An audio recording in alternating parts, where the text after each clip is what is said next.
You've probably heard the saying that there is never a situation that can't be made worse than by complaining about it. Complaining can be very, very damaging to your business, and complaining can be horrible to the spirit of entrepreneurship. Welcome to the Little Black Couch. Everyone should be an entrepreneur. The chance to overcome obstacles, solve problems, make the world a better place, and dictate your life on your own terms is worth the risk. My name is Aaron Stewart, and I have been researching or living entrepreneurship for almost 30 years now. Welcome to the Little Black Couch, a journey in entrepreneurship. Hey everyone, thank you for joining us again on the Bruised Entrepreneur. Appreciate you being here. Hopefully you did not get too bruised this day. You avoided a new bruise. They are hard to avoid every day, but some days we can get out unscathed. So hopefully that was one of your days today. Hey, I wanted to jump in and talk a little bit about something that, oddly enough, we've talked a lot about at home and with some folks around the office, and that is this whole concept of complaining, what complaining does to not only your workspace, but your creativity and all of that. And so just a little story. This is kind of the first time I heard this story was probably, it's got to be maybe 32 years ago. It was a long time ago. And this story resonated and has stayed with me ever since. And this story was told to a lot of us. I heard it actually on a bootlegged cassette tape that was being kind of shipped around. I was in Japan as a missionary for our church, and we had this talk that everybody was really kind of getting into, and it was about self-esteem, I think. And so this tape was really cool, and it got passed around, and it was the guy who put the tape together, or at least the person who spoke. His name was Hiram Smith, and he was the co-founder of the Franklin Institute, which subsequently merged with, I think it was the Covey Institute, and then it became Franklin Covey. You know, the planner dudes with all the planners and being super organized, and definitely not a planner guy myself, not super organized always. I'm kind of more of a mad scientist, if you will. So my wife wishes I was a little bit more organized, and she does a lot more with types, planners and things. But so he kind of came out and he had this whole talk, and it was a long speech. It was probably a good 45 minutes to an hour, I think, and the quality was quite poor on this cassette tape, this bootlegged cassette tape. It was probably 6 times copied or whatever, but we all gathered around and we listened to this talk, and it was pretty fascinating, and it was funny, it was entertaining, we all really enjoyed it. But at one point he shared a story, and this story was he grew up in Hawaii, and so he was out on the beach and he was with his friends, and they were crabbing, right? They were just going out getting fresh crab, and they would bring it in and throw it in a bucket full of water to keep it fresh. And he hadn't been doing it very long. This was one of the first few times he'd ever done it. And he was concerned because they'd gotten like 6 crabs in this bucket. And he was worried now that there were so many that maybe they would start to get out. And one of his buddies there was like, yeah, you don't have to worry about that. He's like, what are you talking about? It's a bucket. There's a bunch in there. They're going to climb out. And so he sat there and sat down in the sand and like, I want to watch this. And his friends told him, look, just sit here and watch. If you don't know what goes on, you should sit here and watch it. So he sat down and started watching this thing. And inevitably, every once in a while, there would be a crab who kind of thought, you know what? I don't want to be in the bucket anymore. It's time for me to get out of here. And would start making its way up the bucket. And one of the other crabs would grab him and pull him back down. And that was it. I mean, you could not get away from the other crabs. They would just grab on, pull you back down, and you were stuck in the bucket. So there was no need for them to have a cover on this bucket. They would tear each other down to a point where if nobody's going to be safe, if nobody's going to get away, if If I'm not going to get away, then nobody's going to get away, I guess is the best way to say that. And if I'm not going to succeed, and I think sometimes we see in entrepreneurship and in the business world, we get these ideas that if I'm not going to be the one that succeeds, then nobody's going to succeed. And when you see somebody like that, it becomes really difficult to succeed.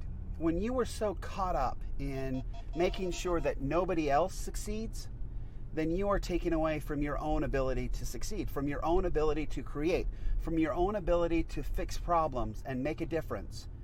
And that's what we want to avoid. We want to make sure that we reserve our strength and our thought processes for innovation, for what's next, for what's coming. We don't want to waste it on negative, anything negative, really. I mean, we never want to put ourselves and get into the negative side of things because then we start being very reactive and we're not creative at all. And then as we kind of went along in this story, he shared another story that I here it is 30 years later, and I'm still thinking about these stories. But he talked about a scientist, and I'm guessing we probably couldn't do this type of experiment ever again. But he talked about this scientist who had fleas. And he would take a flea and stick him in a jar, and then he would introduce some kind of a flame to the bottom of the bottle and get the bottom of the bottle hot, and the flea would jump and it would smack its head on the top of the bottle, on the lid. And that didn't feel good either, right? So you have the heat and you have the lid. Well, you did that just one time to a flea, or a couple times, I can't remember how many, but you do it just a couple times to a flea. The flea realizes, okay, that hurts. I'm not going to bang my head anymore, so I'm not going to jump as high. I won't bang my head, but I'll still get away from the flame that hurts. And that's better than, just standing down there and having my little flea feet warm, whatever that is, right? And so, after they do it just that one time, then you'd open up the lid and you could put that bottle with no lid on it over a flame, and that flea would never jump high enough to get out of the bottle ever again. Its learned response was, okay, done. I'm not going to hit my head again. That hurt. I'm not going to do it again.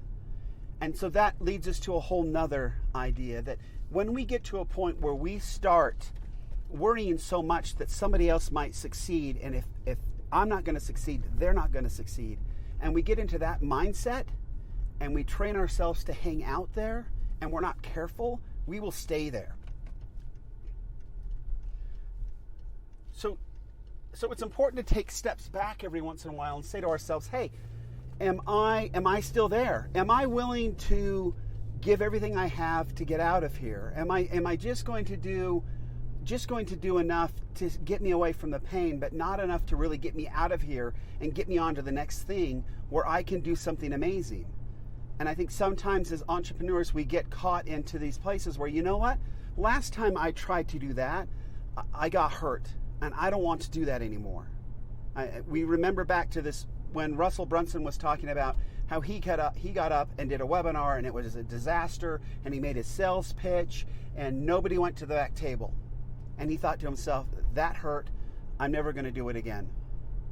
But he didn't. He talked about his the first time they had Funnel Hacking Live, or a live event, and they expected a bunch of people, and less than half showed up, or 100 showed up, and it was a major disappointment. And he said to himself, you know what, that sucks. That hurts. I'm never going to do it again. Fortunately for all of us, Russell Brunson's not that kind of a guy, right? He either was talked into it or whatever, saw that there was real benefit for doing live events. And Funnel Hacking Live had 4,500 people in it in Nashville just a few weeks ago, right? They know how to put on a live event now. As far as selling in front of folks, Russell, right, set a world's record or something, sold over $3 million a couple years ago at the 10X event. So again, he didn't allow that one great big bunk of the head on top of his, lid to stop him, and he kept bouncing and going. And I think all entrepreneurs who are successful are careful with those two things. One, they do not sit around and try to pull somebody else down if they're going to succeed before them or at all. You just stay focused on your own stuff. You root for other people. You stay positive. That keeps the creativity going. That keeps it so new ideas will come flooding in, right? And as we take these little steps into the dark, more brilliant, wonderful ideas will flow in because we're in a creative place. We're in a place where we're hanging out thinking about new things, important things, positive things. We're not thinking about how in the world we're going to stop other people from getting what their dreams are. That's the first thing. And the other thing that entrepreneurs do, successful entrepreneurs do, is they don't let the times when they had to jump high to get away from the flames and hit a ceiling stop them from doing it the next time their feet are taken to the fire. They just jump. So when things hurt, jump. Jump as high as you freaking can. Get out of the bottle and see what's next. Land somewhere, look around, and see what's next. So those two things. I thought that was it's funny that 30 years later I can still think about those stories and it still has the same effect. Don't tear other people down. Stay focused on and be positive. Cheer for them and focus on your own good stuff. And two, do never ever stop jumping as high as you possibly can whenever things get hard or hot. Jump. Get out of there and let's see what happens. Don't just take the easy way out. So, all right, thank you. Hopefully that's helpful. Let's stay positive. I want you to know this entrepreneurship deal is not easy. It's not. I get it. There's a lot of dead ends. There's a lot of frustration.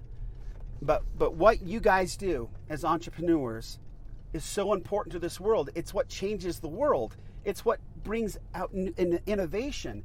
It's what green power's behind. It's what everything that makes this world amazing. It raises the standard of living for everybody. The stuff we're working on and the stuff we create. And that's beautiful. So just keep working on it. Keep doing it. The world needs you. The world needs entrepreneurs to take us to the next horizon. So I'm here with you. I get it. I understand it. I believe in you. I believe in entrepreneurship. The world needs us. Let's not let them down. Thanks.